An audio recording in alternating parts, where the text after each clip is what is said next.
Эгемендүүлүктүн 25 жылдык майрамына карата Баткен облусунда даярдыктар башталды. Район шаарлардын көчөлөрү иретке келтирилип, салтанат өтүүчү аянттар тазаланууда.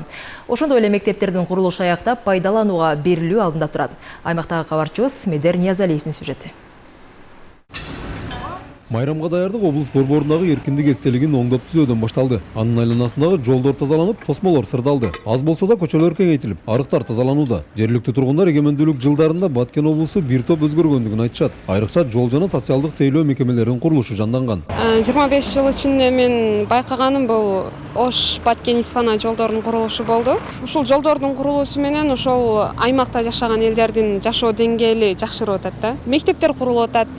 Мектептер да болгону да бул чек ара аймактарында курулуп атат. Бул албетте жакшы көрүнүштөр. Ал эми журналист Жеңиш Айдаров жергиликтүү жаштардын аң сезиминин өзгөргөндүгүн белгилейт. 25 жыл аралыгында өлкөнүн өнүгүүсүнө салым кошуп, билимге умтулган, жаңы технологиянын тилин билген жаштардын муун өскөндүгүн айтат. Биз кыялдангандай же болбосо жөнөкөй жарандар күткөнчөлүк деңгээлде өтө эле чоң өзгөрүүлөр бар деп айта албайм, бирок кайсыл бир деңгээлде жылыштар бар. Мисалы үчүн мындан бир 10-15 жыл мурда алсак, ошол Баткен областы түзүлгөнгө чейин жаштар эмне менен алектенерин, кандай аракет жасарын, кандай жумуш жасарын билбей жүрсө, бүгүнкү күндө жаштардын баары кайсыл бир деңгээлде жогорку билим алууга, чет өлкөдөн билим алууга, ошол бизнесин өнүктүрүүгө аракеттерин жасап, жарандардын, жаштардын айрыкча мында бир жашоого үмүтү, аракетчилдиги күчөдү деп айтсак болот да. Жаштардын аракети менен Баткен облусунда чоң курулуш долбоорлору ишке ашууда. Баткен шаарынын негизги көйгөйү болгон ичүүчү таза суу жана саркынды суу кетүүчү канализациясы экөө тең курулууда. Учурда шаардын 20% гана канализация менен камтылган. Сыркынды суларга дагы